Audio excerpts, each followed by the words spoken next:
Getting started here today. Another ham radio crash course. This is Let's Get Our Technician License, Part 5. It's a continuation of what we did last week, which is talking about safety, some of the FCC guidelines, some good operator practices. So thank you all for coming in. A little warm up right now, waiting to see just everybody come in. What's up? What do we got? We got Nicholas. We got Howard Q, I was talking to earlier. Nicholas, a new sub. Thanks so much for watching. Really appreciate it. For all you new guys, well, not new guys, but the guys who are in the chat early, I'll let you pick. Should my first beer be City of the Dead on Nitro? It's a good choice. Or City of the Sun, which I actually don't think I've had before.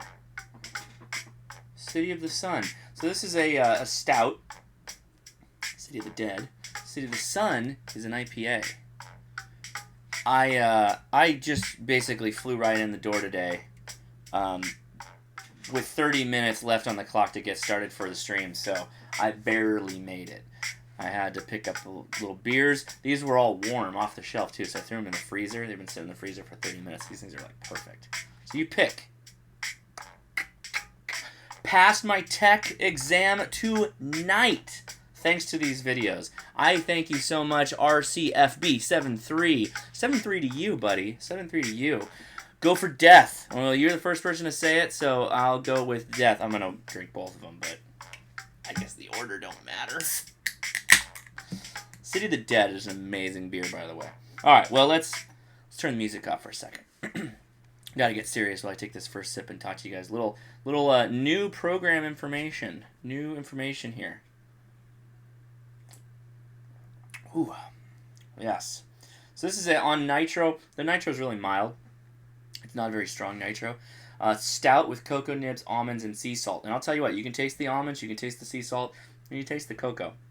So I did it. Fear not, I will drink the City of the Sun, but we went with the Dead for the beginning. So we're going to wake the dead right now. I went and did it. I opened a Patreon account. So if you look down in the description, you can go check out my Patreon account. I hope I made... if you've ever looked at Patreon before, it's kind of hit and miss how things work. But I hope it made a tier system that's halfway interesting, that there's some value to it. What that means is I'm also creating a newsletter. That newsletter is going to come out monthly. I'm going to try and include all kinds of interesting ham radio stuff. Not just stuff that I make, but also stuff that... Oh, did you say Sun first, Thomas West? I don't know. Oh, you did, Thomas West. Well, I'll make sure I drink it for you, buddy. Don't go anywhere. So, yeah, I'm going to create a newsletter, which I've had newsletters in the past, mainly for, like, firearms clubs that I was involved in. Now we're going to do it with ham radio. So this is awesome because I get to include links of things that I've been interested in. What that's also going to allow me to do is acknowledge some other folks, the the patrons. Particularly, I want to make some kind of directory. And it's totally, you can be a part of this or not be a part of this, where we can put each other's information in there, call signs, relative location where you're at, and then what repeater you guys are most active on, or what frequency you're most active on if you do simplex. So we're going to talk about all that stuff. We just need to get you licensed first. So that's why we're doing this. Part 5. We're probably going to only do maybe 1 or 2 more episodes of these. We're still going to keep the live streams going, but we're going to go into more of a segmented-based hour to 2 hour long thing. Got a lot of people in the chat right now. It's awesome. Biker Bob's here. What's up, Biker Bob? Dan, what's up? Mountain Topper QRP radio. You might be referring to the radio that's right here. No, this is an MFJ multi-band CW transceiver, which I'm going to talk about. Hopefully what I'm going to do, starting once we get out of technician land and we can get you guys licensed, I'm going to do like a radio of the week, or maybe a radio of the month, because a radio of the week, I don't have enough radios to do radio of the week for very long. But I'm going to talk about what I think of some of the radios I have, some of the high points, recommendations, all that. Now, if you are asking, what do I think about the Mountain Topper? I like the Mountain Topper, except that the screen, it's only a 1-character screen, and so you kind of have to you have to wait for the frequency to read out. I'm going to turn this on really quick. I might be jumping the gun a little bit, but see how that shows you the frequency range right there? That's a great That's a nice little screen. It's not too big, but it gives you the whole frequency. And you know what? I did win this on a swap meet. Kind of swap meet. $100. $100 with 2 of the frequency modules. This is a swappable frequency module radio, and with an internal battery pack. That's a really good deal. Hey, also, don't do what I just did. I turned the radio on without having an antenna connected. Anybody caught me on that one?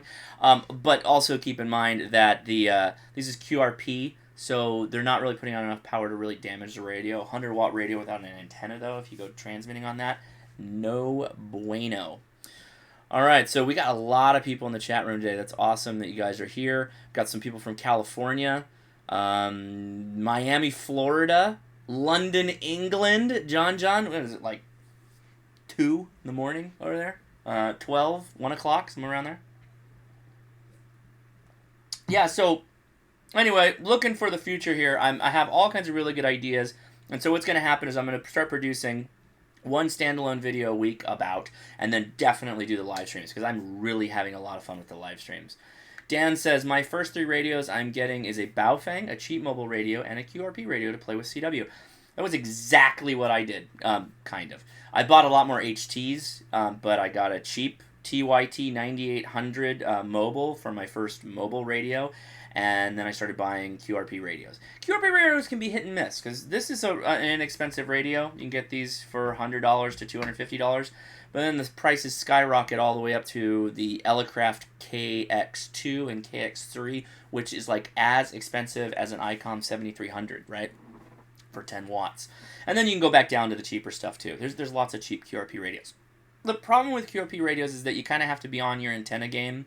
You kind of have to know what to do to get your signal out there because it's difficult when you're up against the 100 watters. But if you like digital, QRP's pretty good. All right, so that's the intro there. Let's dive into the question pool. We'll do a couple of questions, and I'll be keeping an eye out on the chat for questions. Like Greg has a question. The FT857D, which I believe 857D. I can't remember that one off the top of my head. Is that the mobile HF radio? Yes, it is. It's the mobile HF radio with the big, thick knob. I think it's 50 watt, like all band, lots of modes, and I believe it'll do VHF, UHF. Yeah, it does HF 6 meters, 2 meters, 70 centimeter, 100 watts, not 50. That's even better. So what's interesting about that radio is a lot of people recommend that radio over the 817, which is a QRP radio, because you can just power that thing down. Power it down. You just power it down, and then you can run on 5 watts instead of running at the 100. But you always have the 100 if you need it, and the radio's not very big. Very highly rated. We'll get into that in a second. Oh, I'm on the wrong page here. I'm showing you my my Morse code trainer website that I've been using. That's not what we're looking for. This is the question pool for our technician. So last time we got through T1D. We got to do the T1E and T1F, and then we'll talk some operation. We'll get through one of these, and then we'll take some more questions. So hang on to your questions. The VV898. I'll try and remember, but remind me when we get to the end here. So. When is an amateur station permitted to transmit without a control operator? I believe it's A. Oh, wait, we already answered this. Never. So never mind, we've already done this one. Let's, wait, what happened here? I want these things to be cleared. Let's clear it out. Review question pool. Practice question pool. Oh, I see what we did. Okay. There we go. Okay, no cheating. Yeah, great. George, you have a note for missing class. Go buy me some beer. That note better be full of beers. Okay. When is an amateur station permitted to transmit without a control operator? When the transmitting station is an auxiliary station. When station licensee is away and another licensed amateur is using the station. When using automatic control, such as in the case of a repeater. I think the answer is never, because you're still pretty much in control in all those situations. There you go. But we already saw that. Who may a station licensee designate to be the control operator of an amateur station? Any U.S. citizen or registered alien? Who may a license designate to be the control operator? I don't know if that means that the person... So you've got three options that have really short answers, and you got ones that really long answers. So let's read the really long answer first. Only a person for whom an amateur operator primary station license grant appears in the FCC database, or who is authorized for alien reciprocal operation. I'm going to go with the long one, guys. Hey, the long one was right. Long ones are usually always right. So I know I mentioned that. There's two things I always mention. The long questions are usually the right one. They can be a little tricksy, though, so keep an eye on it. And they like to trick you. It's not always all of the above, right? We will definitely see that. Who must designate the station control operator? The station licensee. Right? Designate the station control operator? Yeah, station licensee. There you go. What, let me go back. There's nothing, I learn differently than some people. Maybe you learn like me. I'm going to walk through it right now. I focus on the right answers, and I sometimes avoid focusing on the wrong answers. I know what the FCC is. I know what the ITU is. I know what the frequency coordinator is. We already talked about those in the last video. So me reading through it and trying to associate that to the question is not really needed. I kind of just focus on the right answers and move on. So station licensee, we already got that. Moving on. What determines the transmitting privileges of an amateur station? It is the class of the operator license held by the station licensee. No, wait. The highest class of operator license held by anyone on the premises. The class... I was wrong. The class of operator license held by the control operator. Oh, right. So the control operator is the person operating the station. Okay? The class of the operator license held by the station licensee means the owner of the station. You could be a technician with, and I could come in as a general and I could operate at a higher class than you have as the control operator. Okay? Yes, good. See, you got to read through those. You can't just slam through them. But that's an easy question to remember. Just remember, it's the operator's rights in the roles laid out: technician, general, extra. Just remember that, the operator. What is an amateur station control point? The location of the station transmitting apparatus, the location at which the control operator function is performed. C. Okay? Control point, meaning control, my manipulation of the, whether that's a mouse and keyboard, dials, a mic, clicky button, that is the control operator function, right? Wherever that's performed. It doesn't have to physically be where the transmitter is, what's sending out the RF. Good. Under what type of control do APRS network digipeters operate? They are remote, right? No, automatic. Yes, okay. They're not remote because you're not controlling them. You're basically, they're automatically beaconing. So I don't have my APS radio in front of me. I send out my APRS with my handy-talkie, and it's picked up by the digipeater as an automatic operation. Where is it? Oh, it's in my... Hold on. Okay. There we go. I always like to keep that close by.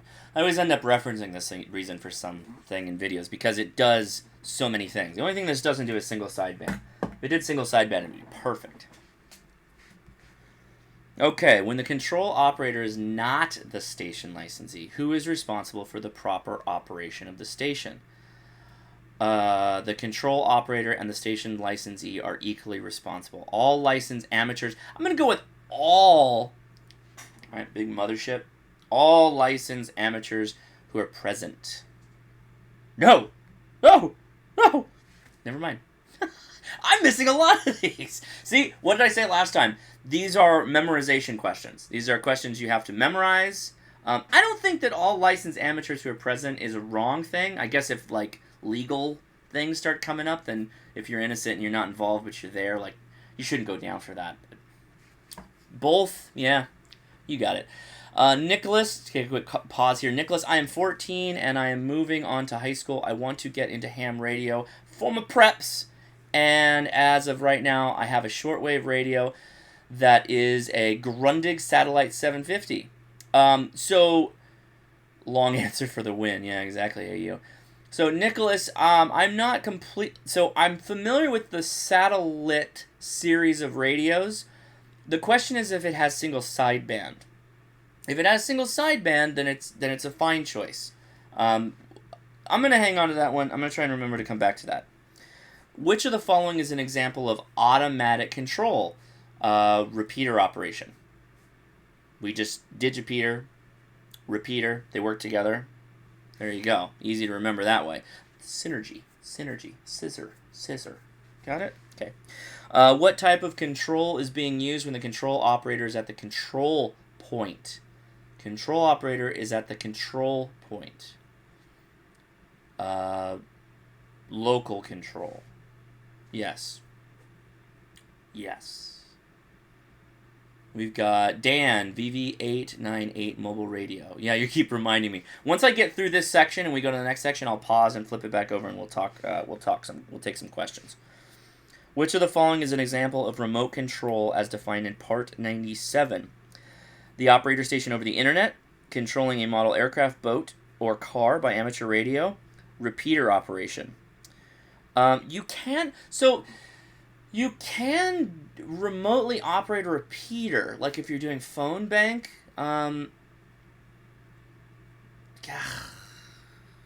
Yeah, hold on, Dan. We'll get to it. I want all to be right, but it's not, right? Model aircraft? Okay. This one's kicking my butt, guys. So, operating a station over the internet is remote control. Oh, yeah, because you're separated from the transmitter. It's not C, because you're holding the transmitter. Again, we're talking the radio. The plane is the receiver, but you're the transmitter, and you're holding the transmitter. The repeater, you're holding the transmitter. Right? See? Tricksy question. You're operating the radio via the internet. You're using a disconnected medium to get to the thing. See? That's good. That's a good one. Yes. There is a big time delay for anybody that's watching this. Very much so. So if I were to wait to get like consensus on these questions, which sometimes I do when we're doing a practice test, I have to wait like a while. So I've got to fill in, like, I got to talk it up a little bit. It takes a while. And plus I'm kind of a fast talker. Sorry about that. Who does the FCC presume to be the control operator of an amateur station unless documentation to the contrary is at the station records? The station licensee. There we go. Station licensee. So, you have an example of this if there's like a club, right? If there's a club and the station licensee is not physically at the radio all the time, but you have somebody else operating, you generally have paperwork that says that. That was pretty quick. The time delay is pretty slow right now, actually. When under normal circumstances, may a technician class licensee be the control operator of a station operating an exclusive extra class operator segment of the amateur bands. So it's either C or D. I'm going to go with D. No. C. No. Wait, what? Okay, now I got to read this one. So I thought you can operate a radio at higher privileges if you have somebody there with you. When, under normal way, a technician class licensee be the control operator of a station operating in an exclusive extra class operator segment of the amateur bands. Did that change?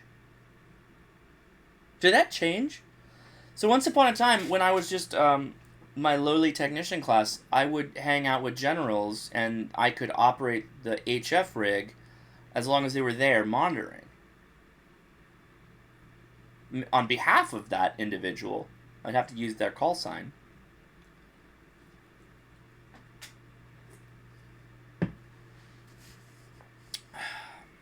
I'm unhappy about that. Hold on.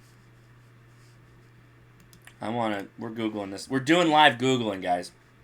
Can a technician operate at Extra with licensed person there?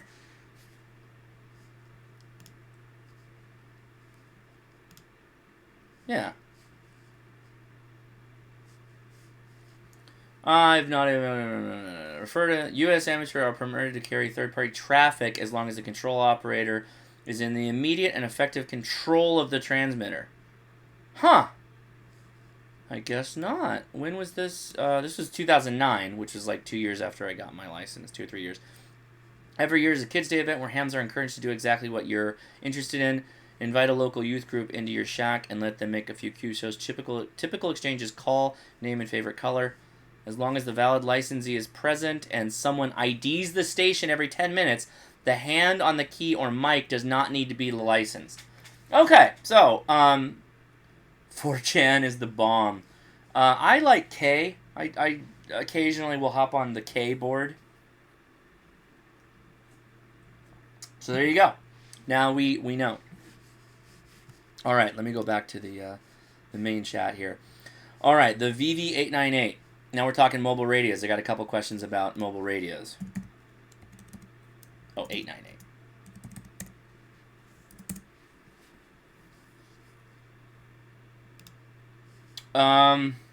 Oh, you know what? I'm going to show you guys. I'm going to show you while I go through this, because a lot of times I'm going to do the same thing I do if anybody asks me for radio advice, because I don't own a lot of these radios, obviously.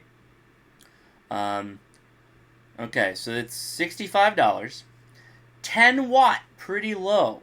If you're going to get a mobile, it should at least 50 is what you're aiming for. 136 to 174, it's pretty high range. 400 to 470. Two-way, I'm assuming this is all FM. It has the standard tones. So I'm looking down here, right? I'm looking down here saying CTC, SS, DCS, DTMF, PTTID. PTTID is pretty cool. Vox, scan, more. So it's pretty standard. That's how VHF, UHF. The features are not extreme or amazing. It's $65. And 199 alpha channels. That's a lot of channels. Chinese made. Small. So here's the size of that thing. That 188 millimeters. Let me break out my trusty AVE ruler here.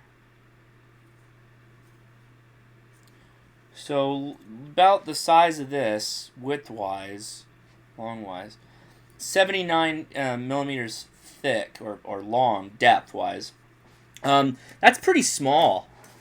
The only problem I have with mobile radios, although this one is really small, is that the faceplate doesn't detach. I'm a big fan of a detachable faceplate, so you can bury the actual radio somewhere where it gets air, but you don't want it like all up in your face. You want something clean. Cheaper than the Kedwin TM. Well, let's see. TM281. Yeah, but this thing's going to be operating at 50 watts, no? 65 watts. That's like huge. The difference between 10 meters and 65 meters is appreciable, particularly on VHF, UHF. Yeah, PTT stands for push to talk. So let me throw down a recommendation. So we've got the TYT 9800 is the radio I have in my car right now. Looks like it's all the way down to $196. Now here's a note about this guy, which is it has it's good to know. This thing will actually work with the bad cable. You can buy a counterfeit cable. Oh, they made a new model. This is a new model. This is a bit different than the one I have. This is an upgrade. Nice. It'll use the quote-unquote counterfeit prolific cable even on a Mac, You just have to make sure you have the right cable or the right drivers for the cable, and it has a detachable front face. It's not displaying it here though, so let me go back and make sure I'm looking at the right one. This is the one I have. Come on, bud. It's not doing the pop-up thing. It's not doing the pop-up. There it is. So yeah, the buttons are different. They have a real spongy kind of thing. Okay, I recommend that. I mean, well, that's the... Oh, okay. So Dan's asking... That's basically the plan. He's going to buy the VV898, the one we were just looking at, and the Baofeng. It's just that it's really low wattage. Like, it's really low powered. The 10 watts is not good for a mobile. It's small, and if you put a right antenna on it, you're going to get out there. I have a hard time recommending that. I like it, though. That's, anyway. Okay, so let me also, Kenwood Mobile, one more recommendation if you got the money to spend. No.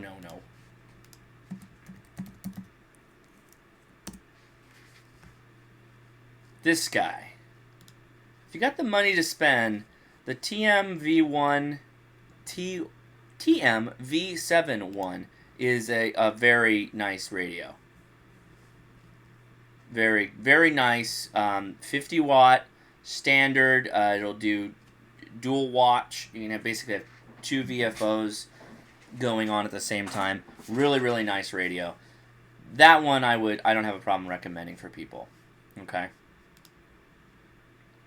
All right. Jeep Things. Hey, what's up, Jeep Things? How's it going? All right. Well, let's we'll do this right before we go back in. PTTID. I don't know if it's on the receive or if it's got to be like a digital. Oh, the Baofeng has PTTID. It is a generic term for automatic number identification, ANI. Like system, it provides an transmitting radio over the air and is commonly used in selective calling signaling systems, usually in commercial public safety. So I'm guessing that it makes a when you like key up or when you let go. You ever heard that before? Where's my Yaesu? My FT60 is dead.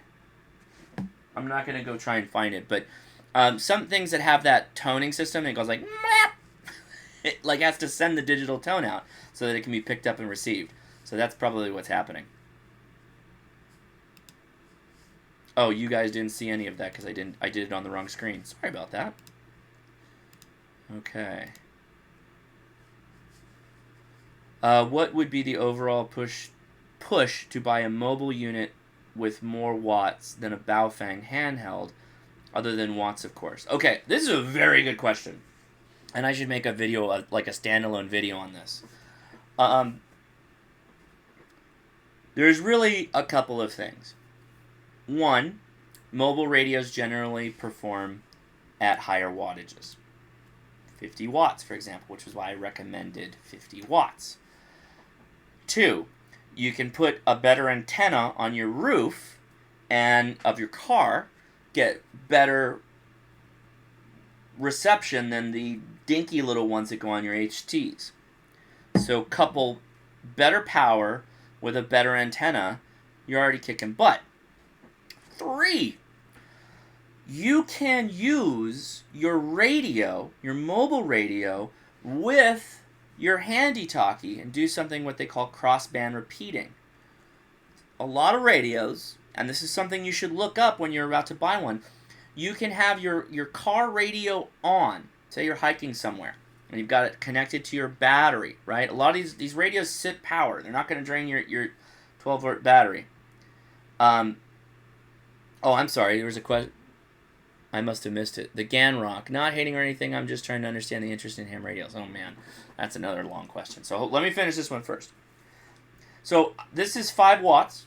I can key this thing up. It's a lot easier for me to key this up and get to my car than it is to key it up and get to a repeater. Say I'm in the mountains, say I'm hiking. I can use this, talk to my mobile unit, and have my mobile unit amplify my power to 50 watts and blast that out.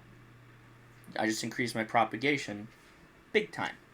That's one advantage to going mobile and handy-talkie and staying all in brand. Like the Kenwood HTs, Kenwood mobiles. There's setups for basically doing what do they call it? Control Sky Command, I think is what they call it. It's pretty cool thing. But you can control the mobile radio through the HT.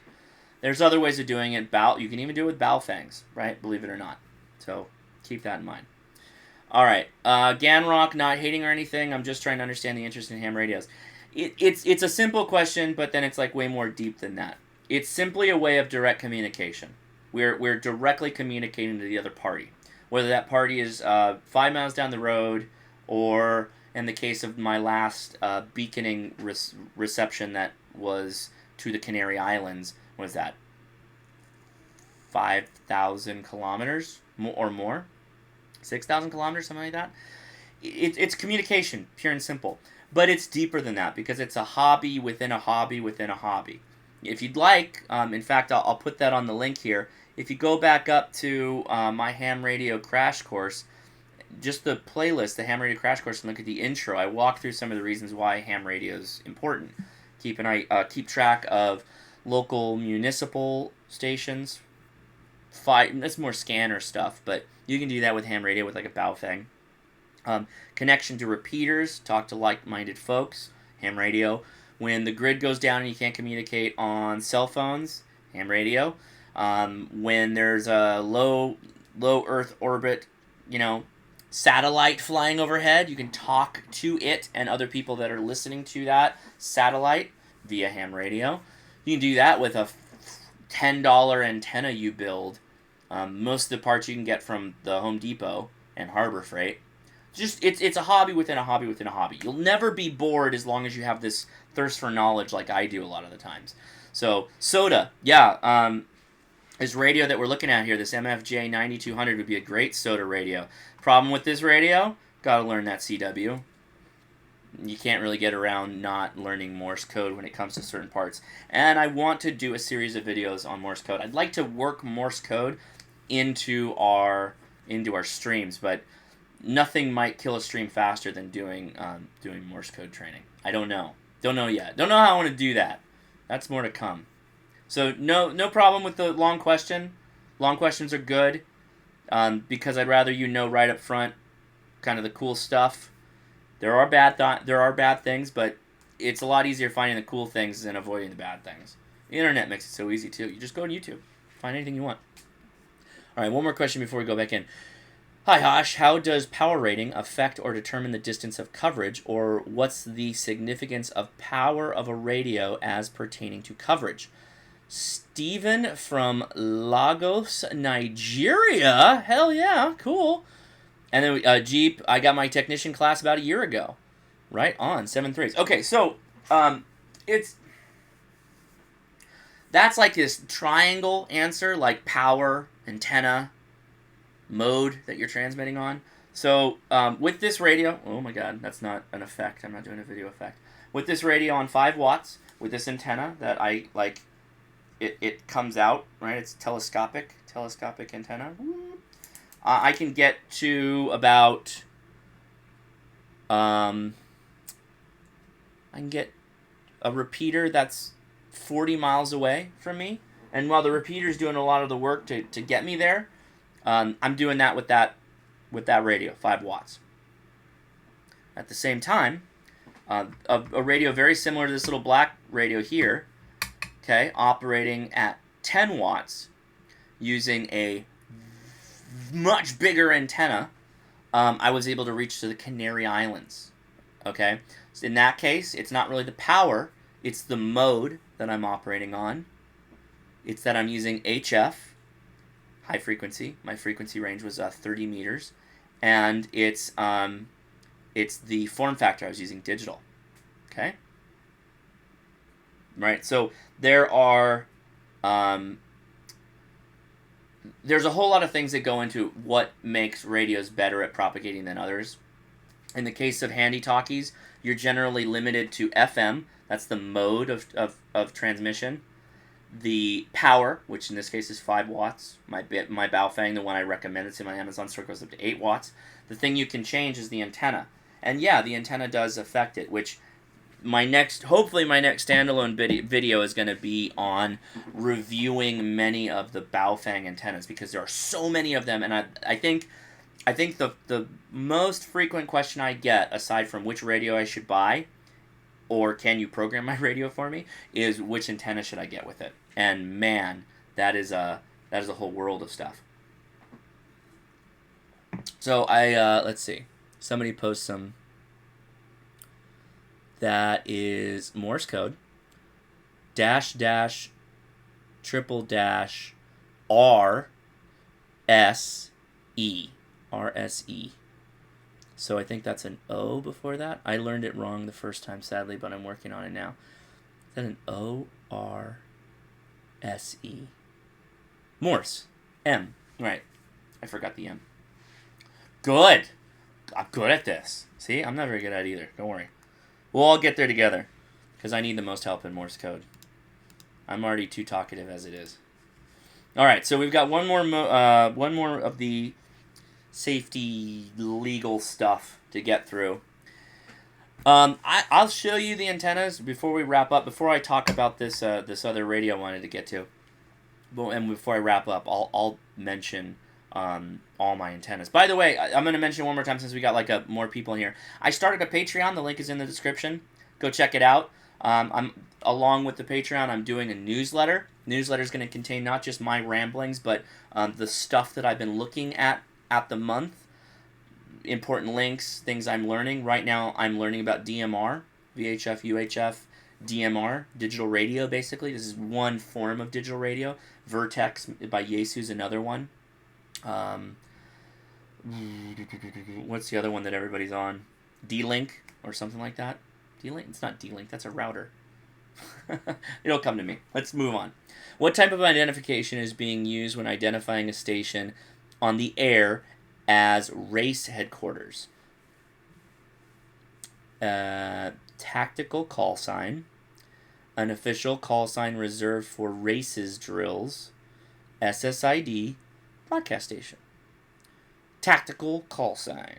Tactical. So I don't want to. I'll save it. I don't want to spoil it, but it's good on the antenna area. When using tactical identifiers such as race headquarters during a community service net operation, how often must your station transmit the station's FCC assigned call sign? I'm going to stick with what the standard rule is and just hope for the best, which is at the end of the communication and every 10 minutes during communication. FCC generally doesn't make it complicated. If they make a rule on one thing, it's probably going to be the rule for all the things. Meaning, you acting as the operator in a station have to give your call sign at the end of the communication or every 10 minutes. So that's how it works.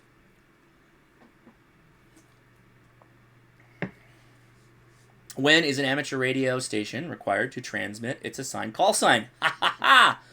Don't let this one fool you.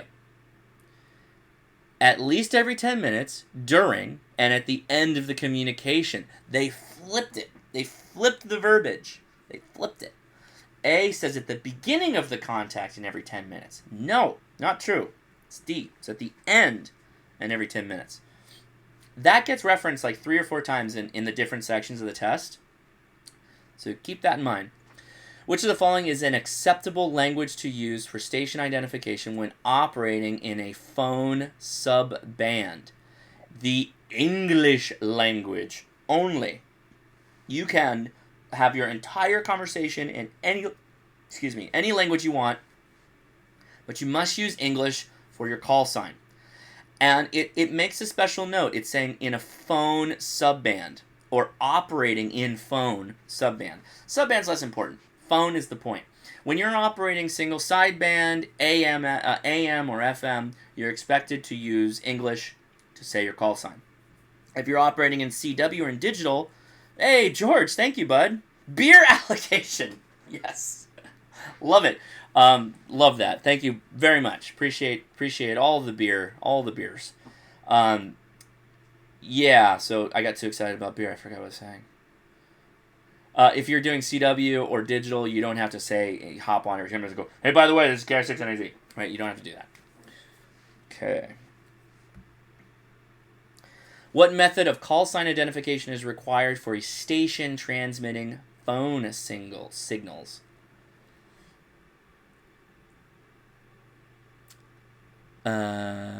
Is required for a station transmitting phone signals.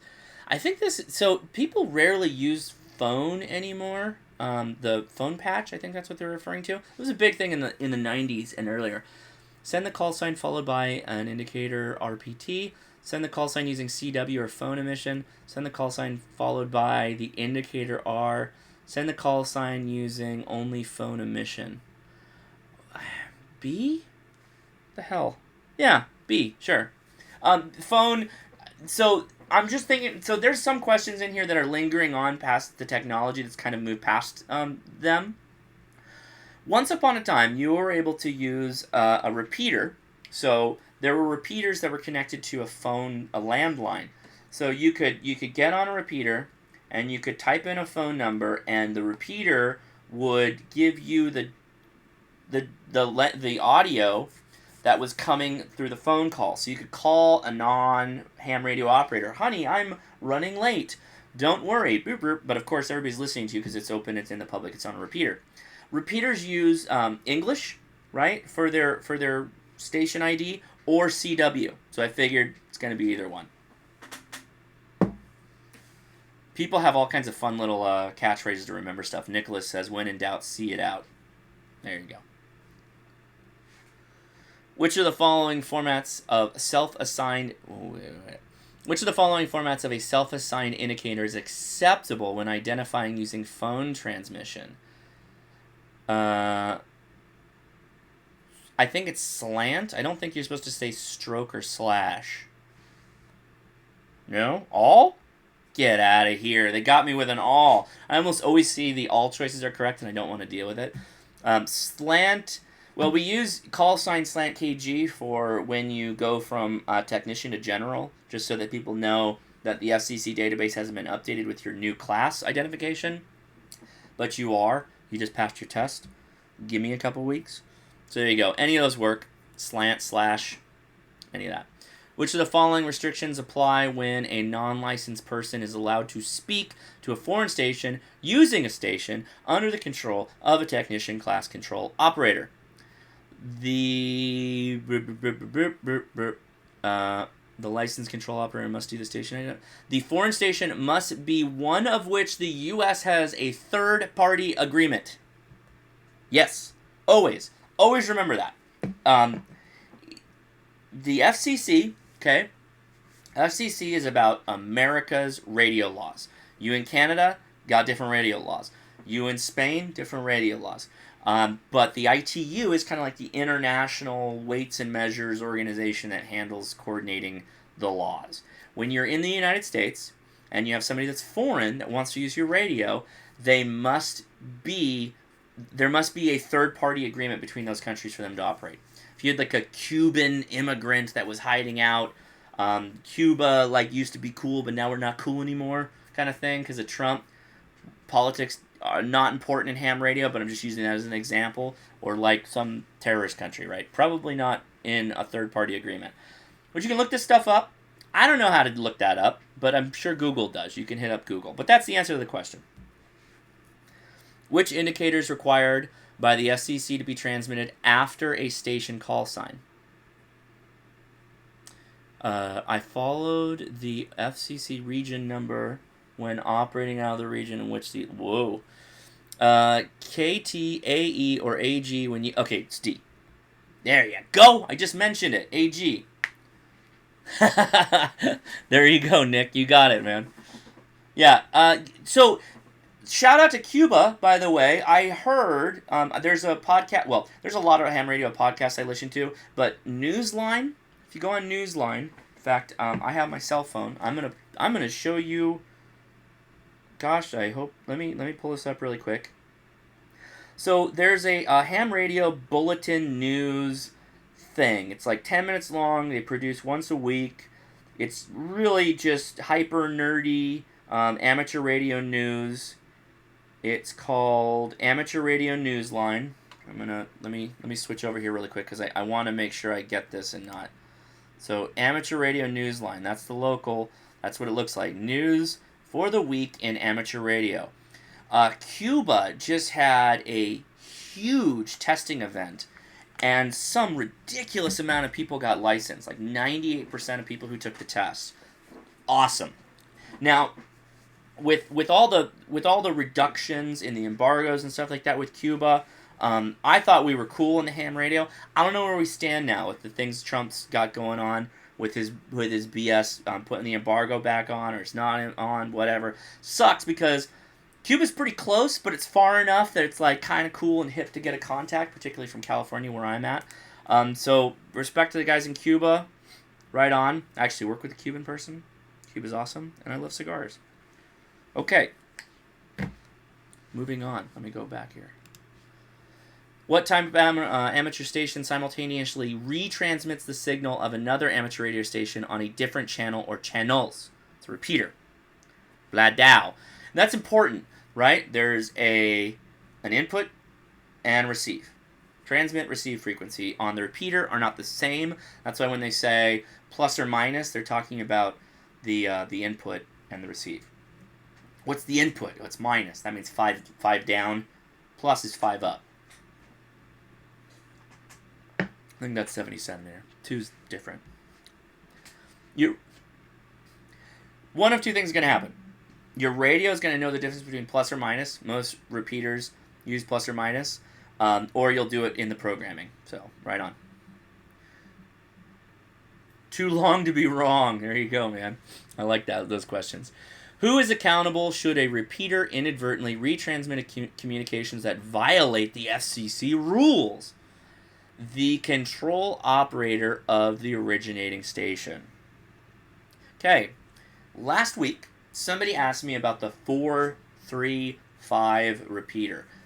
You can Google that on your own time, or in a sub-tab while you're watching me, you can Google 435 repeater. The repeater owner doesn't get in trouble for what they talk about on the 435 repeater. And they talk about some serious stuff. And I believe you can actually listen to the 435 on Broadcastify. Like you can live stream it.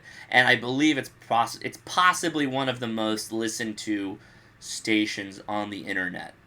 So, heads up to that. Not endorsing or condoning. I'm simply telling you the information because I believe in everybody getting the same information. California City, California. I went to California High School in California. That I don't know how much. If there was a California high school in California City, California, I think we would have to do like mass suicide. That's pretty crazy. Yeah, I always kind of laughed at California City, California. You love your state so much that you named your city after it. But respect. All right. To which foreign stations do the FCC rules authorize the transmission of non-emergency third-party communications? I think it's A. There you go. You're too long to be wrong. Going back at it. 400 shows for work tomorrow. We'll catch up on the video later. Hawkeye, 7-3 to you. Thank you for watching. Appreciate it. How many persons are required to be a member of a club for a club station license to be issued by the FCC? I believe it's 5. No, 2. 4. Great. Just remember that. Commit that one to memory. I see, these are kind of like... Okay, bear with me here. There are some questions in this test that I don't think are likely. I'm going to go... So, I'm a technician. I don't have a club yet that I've joined. I haven't even looked for clubs yet. So, why are they asking me what is the requirements to make a club? What? I can't... Like, why are they asking that? Like, shouldn't I go find a club first? Or shouldn't they mention clubs are a great way to get blah, blah, blah, because you got to figure that out if you want to make a club, but you're not going to, like, do that right out of the chute. I know I wouldn't. I know that 90% of the people aren't just going to get their license and go, I need to make a club and be the leader of the club and have all the information of the club. I'm brand new and I've never done this before. That's not what people do. Whatever. It is what it is. They must be running out of questions. When must the station licensee make the station and its records available for FCC inspection? I believe it's A. Only when... I think it's A? No. Oh, wow. It's not even 10 days. At any time upon request by an FCC representative. So there you go. And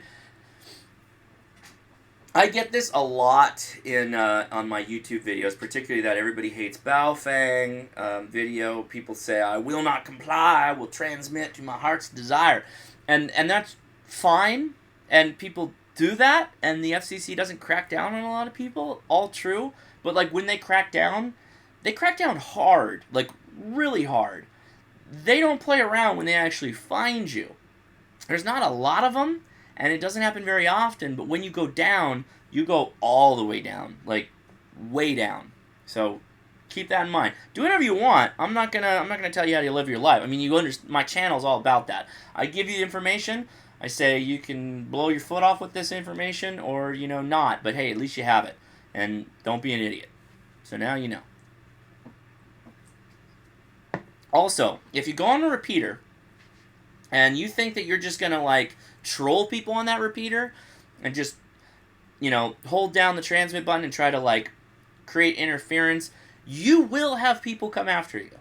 You will have people. I'm not even kidding. I'm not kidding in the least. They will come find you. And it is very easy to find people that are transmitting and creating interference. Okay, so that was the last one of those. Let's do a quick little run through. Electrical principles we should probably go over because we only hit half those questions, but I that's the fun stuff. I'm trying to hit the stuff that nobody wants to, like. So we've covered pretty much everything. I'm hoping in 5 hours of stuff, of talking, not all of it devoted to these questions, though, that you guys have got a pretty good idea, right? How to go get your license. I think most of you can do it. Go get that app, get it on your phone, and take some practice tests. All right, I got a question. Somebody wants to post a link. I don't know that you can. You can try. And I'll keep an eye out and see, and if I can say it's not spam, I will. Good luck. Most of the time, URLs get spam filtered, and I can't do anything about it. George asks, having trouble learning frequencies and understanding what meter they are in any Oh, yeah. Get on the radio. That's the... Okay, so, George, I was in exactly the same situation you were when I was first starting out. I didn't know diddly. I couldn't tell you what meter range, particularly HF, any frequencies were on, because they don't. If it's 40 meters, it's not 40 dot something. It's 20 meters. It's not 20 dot something. 40 meters is 7 dot something. 20 meters is 14 dot something. Right? Ooh, Skylar. He's asking a tough question. I'll get to that in a second. Okay. So, the understanding is through doing, right? Go download that the ARRL frequency card that says, hey, this is 2 meters, and 2 meters, what is it? Somewhere between 140 and 144 and 146 megahertz. Okay. What's 70 centimeters? 440 through 446 megahertz, something like that. So you at least kind of like know 1.25 meter is 220 megahertz to 222 or 224 megahertz. So you're kind of like they're separated by enough space that if you see like 144, you're like, oh, that's 2 meter. If you see 7.035, oh, that's 40 meter. There's no good way around it other than you operate on those frequencies for long enough, and you don't have to know it all, right? You just load your HT up, right? You load your HT up, and I'll show you my. I don't have it on this one actually. Where's my Baofeng? Oh, do I have a Baofeng? Oh, I've got a Baofeng. I'll show you my hack. My Baofeng hack.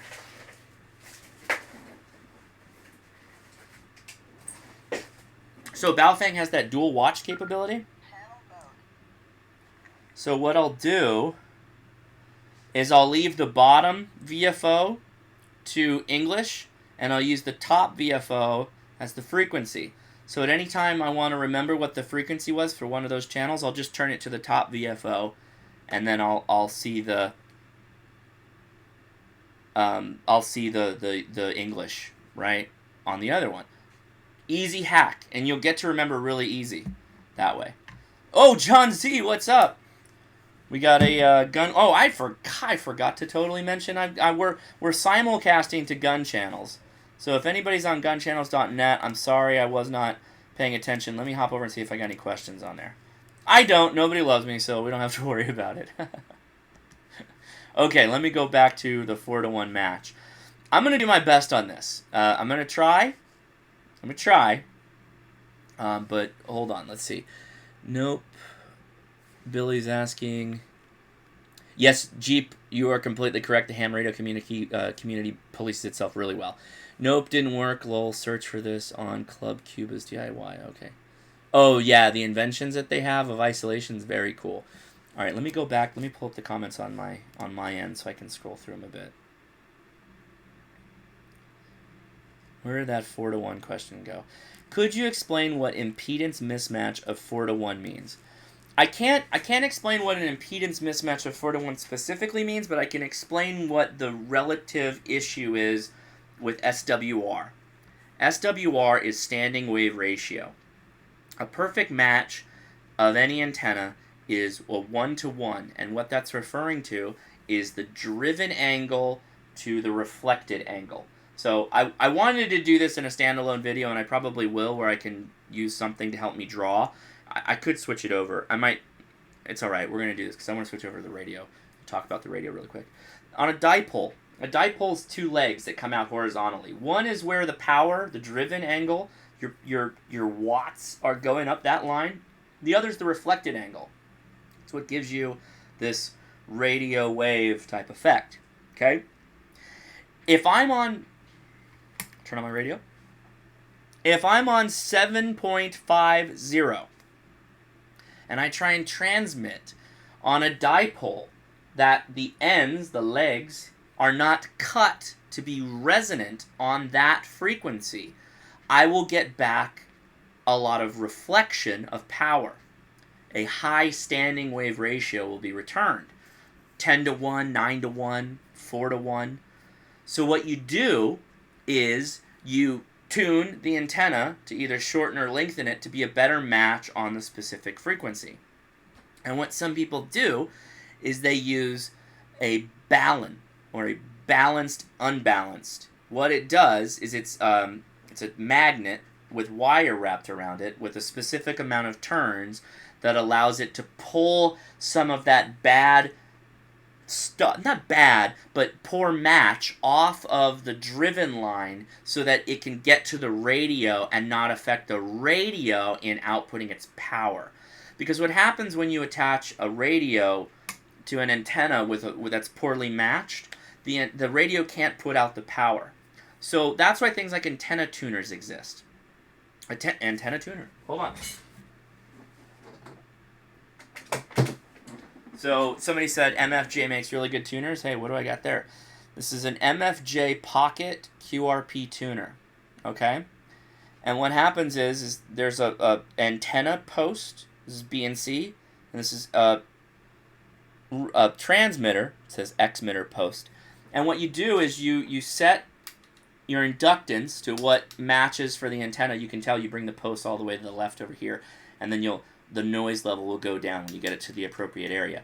And then you use these dials to either tune your driven end or your reflection. That's how a tuner basically works.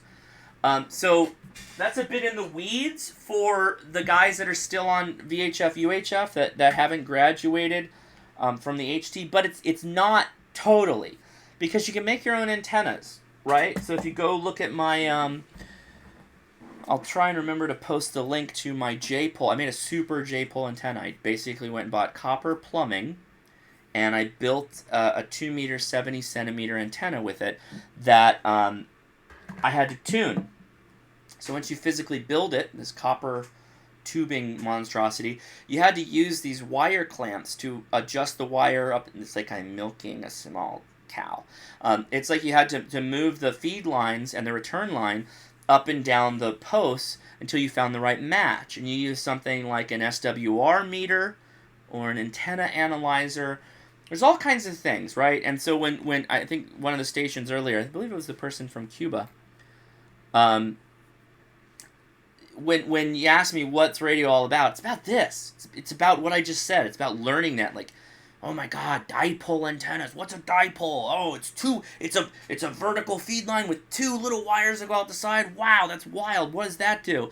It's really good at this and that, but it's less good at this, and there's certain things that are better. There's just so many cool things in ham radio, right? That I know some of it. I don't know all of it. I've got my own Elmers, but I'm happy to do these Q&As and talk with you guys. It's really fun for me. So, John Z. Hey, Hasnasi, I researched those radios you told me about. I wanted to ask, what are some good dual band DMRs are that you don't have to reset every time you want to switch between digital and analog? I wish I could answer that question better. I don't. I'm myself, too, just getting in the world of DMR. Before I get into completing that answer, that I'm going to open this City of the Sun. I don't have that answer for you right now. I will in the trying to be as open and honest as possible. I did have a Chinese company reach out to me. I believe it's Retrovis. And they asked if I would be interested in receiving a DMR radio. I said I would. So they're sending me one. So I'm probably going to be doing something with that in the future. So I'm... Jeep, you took off and now you're back. Glad to see you back. So I will be doing a DMR video in the future, for sure. And I'm actually a little excited about it. I've been looking into it, doing some research. There's... well, I won't cut any of the fun stuff out of the video because I haven't really got it yet, so I don't really want to... I don't want to talk out of school. The Billy Sanders here says, I picture SWR, standing wave ratio, as a pulse that originates at the feed point and travels the end of the elements and back again. The time it takes to travel to the end and back represents 360 degrees of sine wave. That's probably a way more scientific way of looking at it than I was, and you're probably completely right. So if everything comes back to the concept that your radio is creating a wave, right?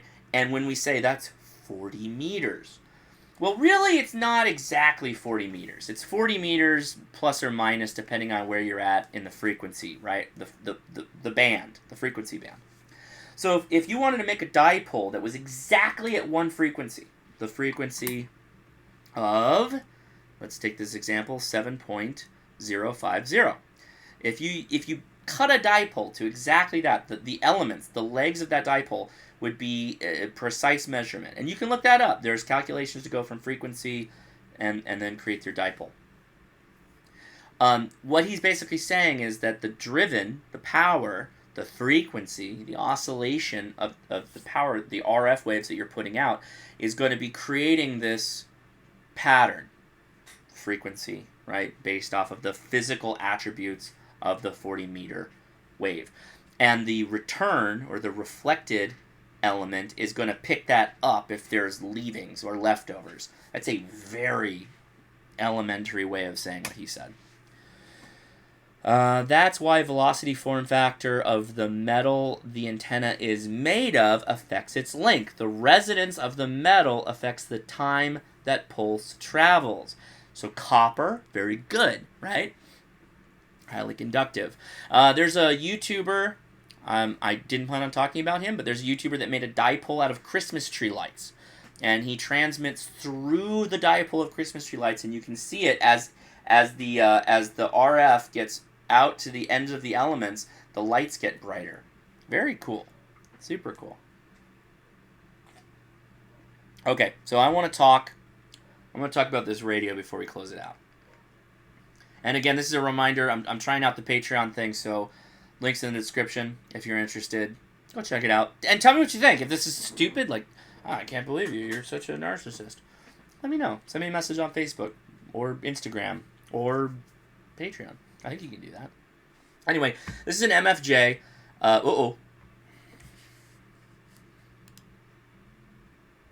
Did I loot? Oh, wow, it hiccuped for a second. Hopefully, are we good? Can you see? Okay. You tell me if there was a hiccup right now. I don't know what happened, but anyway. So this is an MFJ 9200. I said earlier that I picked this up at a swap meet for $100. Came with 2 band modules. It is a CW-only transceiver. It transmits in CW only, but it will receive single sideband, which means that you can pick up shortwave radio transmissions with this, which is pretty cool. Which is, let me put this up to my head here. This is a small radio. This is a backpacking radio for sure. It has external thoughts. It has external thoughts. It has external power, but there's also a power pack inside here. Okay? That's a project somebody did, but works great. Uses a BNC connector. It has a call button, so you can program this to say your call, and then it'll say CW along with your call. So you can just do and do your CW call. I don't know what I'm doing there. Let's go. It has both memory channels that it can record to. Let me turn this on. Again, I'm a bad boy for not having a... Let me go through the memory channels. See, it just jumps around. It'll tell you, too. Single sideband or CW. See how it jumps? Very cool. Okay.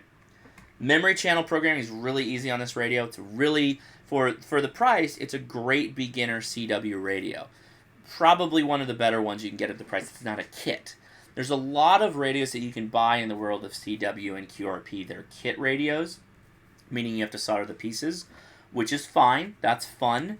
I did that whole Let's Build series of videos where we made a 40-meter receiver, and we made that Texan 2P3 radio, which is still, it's around here on my desk somewhere. It's still actually, I think it's on the table behind me, my go-to AM radio. I love that thing. Let me show you the insides here. So the important thing is there's the battery pack. It's connected to this J1 or J2 post. But what I wanted to show you is here. So right now this is set to 40 meters. And if you wanted to change that, you go in and you actually pull out this band module. That's this little chip. And in my little Radio Go bag that has my antenna and other needed parts, I keep a couple of other band cartridges so that I could swap it out, and I can do 20 and I can do 30 and all kinds of stuff. Now, I have a lot of equipment to support QRP, but I decided to get a little bit more serious about it. What I have right now is, where did I put my tuner? So what I've been doing is with this little radio, I feed it with this tuner. So I have a coax that goes in. Look at this. Come on, focus. Oh, no, they're not. Good question. Those are not 18650 batteries. They're AA size batteries that put out 3.4 to 3.7 volts. I was going to say watts. 3.7 watts. You can get them on Amazon. They're lithium ion. If you were going to use standard AA's, you'd have to use 8 AA's. But with that, you can use 4. But you're stuck to the lithium.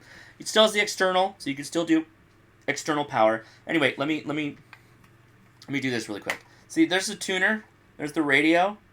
That's not great because there's a lot of like radios that have embedded tuners in them nowadays. An embedded tuner is great, particularly for QRP, an internal tuner. Why is this not? Come on. There we go.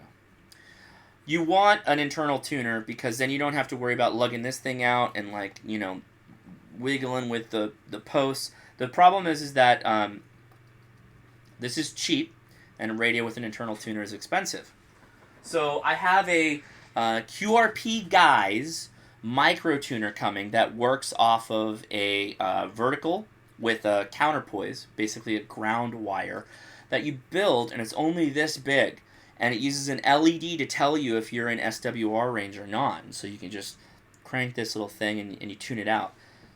Super cool. Super cool. I can't wait to show that to you, because that basically means I only need a length of coax, my nice fiberglass kite pole, and then the length of wire that matches that tuner. And then I'll be able to tune down to 1-to-1 or 1.2-to-1, whatever match, which is really good. And then I'll be able to use that for QRP. Really reduces my footprint. Now, what do you do? What do you do with that? Well, you need to get better at CW. That's the first thing. But one thing you could do with that, particularly if you get it down in size, you lug that to the top of the mountain. Somebody talked about it earlier in the chat. You do soda. Soda is super awesome. It's summits on the air. Basically, you hike your ass to the top of a mountain with enough supplies to last for however long you want to be up there. You set up your antenna, you set up your radio, and you start making contacts. If you can make 5 contacts, some people do it just for the fun. Guy that I found him on YouTube, and then I realized he's actually really active on the repeater I talk on. Super awesome. Actually, I'm gonna give him a shout out. I want you guys to go sub to this guy so you can see exactly what soda is. Let me pull up my YouTube. I'll keep talking while I look this up. So you activate by getting 5 contacts on whatever frequency you want, whatever bands you want. And that, in fact, you can activate multiple bands. So if you wanted to do CW on 20 and 40, you can activate that. If you want to do VHF, UHF, you can activate that. And you can do all these things. You can. A lot of people will lug up a radio like this that has APRS, or they use the Yaesu, which is a little bit more rugged than this. Not as fully featured, but still. And get to the top of the mountain, call CQ, get some people back, and then you activate, you get the points for that mountain. Mountains are given a point scale depending on how tall they are, and it's like Pokemon for mountains. You're basically catching the mountain, and that's what you do. Very cool. Let me. This is not the way to do this. I really want to give this guy a shout out, because he's a good guy, and he makes really good videos. He makes videos of his soda activations. So you can go watch him, because he brings a camera along with him, as he climbs the mountain, gets to the top, sets up his radio, does the whole thing. Very, very cool. There's another guy who does this called Soda Goat. Soda, SOTA, G0AT, Goat, with a 0. That's his call sign, by the way. Ham Radio Concepts is going to do more live streams. You guys should do a combo chat. Something. I'm kind of new to the live stream. I make my own YouTube videos. I just kind of got started with doing the live streams, particularly ham radio related. Obviously, I've been on gun channels since the beginning, 2012, right? 2013. Ham Radio Concepts is great. I was watching his videos last night actually on DMR. He does a really good job. So. Yeah, if I end up finding him out there or whatever, I'd be happy to do something with him. If anybody knows him, let him know. Tell him, hey, go check out that crazy California dude, because I think is he in Texas? Is that right? So anyway, this is my buddy KG6 HQD Jerry, and he posts soda videos all in Southern California. And in this one, he's doing San Gabriel Peak. And I don't know if you noticed, but right here, I'm like one of the most recent commenters. Dude got like Colorado Springs on a small QRP radio, and the dude was just pegged. Amazing signal. Amazing signal.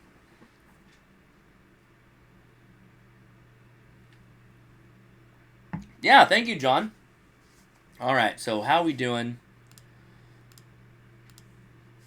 Uh-oh, I got a stream report of bad. YouTube is not receiving enough video to me. I don't know what's going on. Hold on. Do I have another thing open that I can close? I don't really. Oh, yeah. Look at my... Anyway, don't worry about that. All right, let's wrap it up. Any questions before we go? Nicholas, I'm in Texas. Awesome. Ham Radio Concepts. John covered that. Let me go back over, make sure I didn't miss any questions, try to hit as many of them as I can. Hawkeye, 400 show. No, wait, hold on. Boom. Let's go to the bottom. There we go.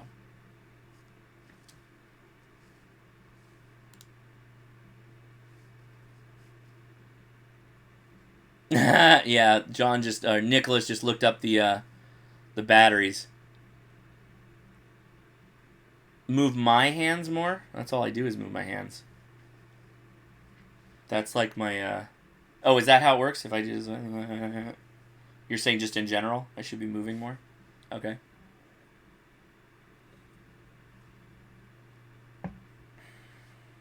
Oh, I did get a question earlier. Brady Handle. What's your opinion on the ICOM ICR 8600? Thinking about buying one from Ham Radio Outlet.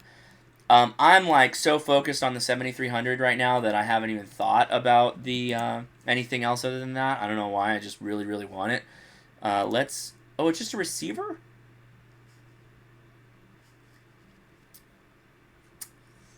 Why just a receiver? Get a transmitter, bro. I mean, respect if you just like doing shortwave and stuff like that. That's awesome, but it's $2,500 for a receiver? Good Lord, that's a lot of money. Dude, $2,600. I don't know what to say. It looks like a wait, am I wrong? Is this a transmitter? Receiver. I mean, it does AM, upper sideband, lower sideband. That means single sideband. CW, FM, and decodes multiple digital protocols. On screen, I'm assuming. D-Star. D-Star was the digital I wasn't thinking of. That's the ICOM digital. Of course it does D-Star. Dan in the chat says, check out Slim Jim antennas. Picking up local militia, never have been on Baofeng, just received. Slim Jim's the way to go. For a Baofeng or a VHF, UHF, really, really cheap way to get an antenna that will really make the radio shine. In fact, I think it's Ed Fong J-Pole. Here it is. Okay, let me show you this. About antennas, Ed's antennas, right here. If I could give this guy all of your business to go buy one of his antennas, I totally, totally would. It's a PVC pipe. I think you provide the pipe. He sends you the element. You feed that up into it. Cap the back end. Amazing antenna. $30. You can get them on eBay. That's not what I wanted to do. Oh, Nicholas, what was your question? Repost your question. Repost your question, Nicholas, and I will answer it now. I'm giving you priority. It will happen. Anyway, Ed Fong antenna. Ed Fong antenna. If you have a Baofeng or a 2-meter, 70 centimeter radio and you want the best performance out of it, go get that Ed Fong. All right. Nicholas, I am waiting for your call. Operators are standing by. I will. I just repost it. I have to go all the way back up to the top. Just hit me with it. Hit me with it. Hit me with it. And I'm going to go back to this thing right now. The looks like an amazing receiver. The R8600. I don't know why you'd want that over a transceiver unless you're like a receiver guy that likes to have another transmitter. Who asked me that? It was a recent chat. Brady Handle. Why? Why, Brady? Why? Brady, why? How do I make my grunding better? Also, should I EMP proof it? Those are two really hard questions. Okay, the first is probably the easiest. 2 steps. First step, go outside. Second step, and like go outside and get away from metal, like get away from things, like things that things that can affect your signal. Anything metal, get away from it. 2, get a piece of cheap speaker wire, split them up, just, I don't know, 30 feet, split it down the middle, solder the ends together, now you get a 60-foot wire, string that as high up as you can get it, and attach that into the radio. If it has a mono plug, solder a mono plug to it. If it doesn't, just strip off a piece of that wire and loop it around the aerial a couple of times, the antenna. Boom. Your radio will go, like, awesome. You'll be able to hear things you've never thought you could hear before. And that would be shortwave, that would be single sideband shortwave, ham radio frequencies, whatever. It doesn't matter. Should you EMP proof it? That's your decision. If you're concerned about EMP, it's your call. What you can do is you can get like a 50 caliber ammo can, take the batteries out of it, put a couple supplies of batteries in there, put it in the ammo can, wrap it in something non-conductive, an insulator, so that it's not touching metal, and then wrap the seal with a metal tape, like butyl tape, and that should pretty much create a hermetic barrier that you will have the electricity would energize the outer shell of the ammo can, but not energize the radio because you have it separated with an insulator. The thicker the insulator, the better. If you actually use those EMF bags, use those EMF Ziploc bags, double up 2 of them, put that in the ammo can, will do better. The problem, so now I'm switching over to George. The problem with the slinky antennas are a real thing. People have talked about slinky antennas for a really long time. They don't do that great. They really don't do that great. They're not a great antenna. And it's probably just as cheap going to get some really thin gauge wire and just build your own antenna. Or harvest some wire. Wire is actually kind of plentiful if you look around for it. Yeah, Nick, sorry you took all the way to the end to get your answer. Apologize for that. Can I close this and not lose the chat? Excellent, we didn't lose the chat. Okay, so give you a bit of homework. I got 2 things homework. I'm going to repeat again. Go check the Patreon. Hey, all right, I did it. I did my last one. That's all times I'll mention it. Please subscribe if you haven't already. What I'd like you to do also is go start looking at that Morse code. You know, I just barely got you done with the technician license, and I'm already telling you to go get CW trained up. You gotta have goals. Morse code trainer at morsecodetrainer.scphillips.com/trainer. I will also put that in the description for this video. Just start playing with it. It's really easy. Start out the beginning. It uses the Koch/Farnworth's method. I don't think you're going to be able to hear this. Nope, you cannot. We'll work that on the future. I've got to get audio pumped into the streaming application I use. But once I get that, we could probably do some live stuff. So we'll work on that for the next time. But in the meantime, go check out this Morse code trainer. Okay, guys? This was a lot of fun. We went a little bit over, but still had fun regardless. Thank you so much. Again, Facebook, if you want to send me a message, that's the best way. That's the easiest way for me to keep track. Instagram's fine too. Try to avoid the YouTubes unless you're doing commenting. The messages are horrible. And or now Patreon, I guess you can hit me up on there. And so yeah, thanks again. We're going to do this next week, and hopefully we'll see if I can pump out a video before then for... I didn't get to it. I didn't get to the antenna talk, but we're going to talk about all these little crazy Baofeng antennas with real antenna reports. I'm very excited to do that. That's been a long time coming. All right, one more question. Excuse me. I'm getting all phlegmy. Hello. Do you think decentralized internet could have a large effect on the world, especially decentralized data applications like Tron and cryptocurrencies? Yes. Yes, I do. They will have a large effect. There's a ham radio Wi-Fi. Wi-Fi. That's great. Wi-Fi. There's a ham radio Wi-Fi system. There's small networks of internet, so you can create and you can transmit via your radio from your roof using specific antennas and specific frequencies. The City of the Sun's okay. Howard Q asks. It's good IPA. It's more on the piney tree tasting that I like than the grapefruity, so that's good.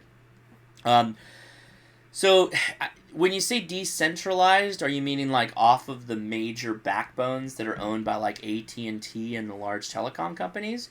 Sure. I think that it's limited because as our demands for high bandwidth things, content, like this that you're watching right now, this stream, we're not going to be doing this over ham radio, right? Maybe in the future, if we like glass the planet and all we have left is ham radio, then yeah, like this is how I will get to you. But I'm assuming my viewership will be very small in the beginning, smaller, because I'm only going to get as far as I can transmit. It's going to be hard to do. So, and cryptos are great, but I'm not prepared to make that video yet. So I'm going to leave it at that. Greg, good question. And remind me again about cryptos next week. Thank you, sir's channel, please. Yep, thank you, buddy. Appreciate it. Okay, guys, that'll do it. Take it easy. Please subscribe if you haven't. We'll talk next week. Now we get to play my dancing game where... Oh, I can! I can stop the stream. Happy me. Alright, guys. See ya.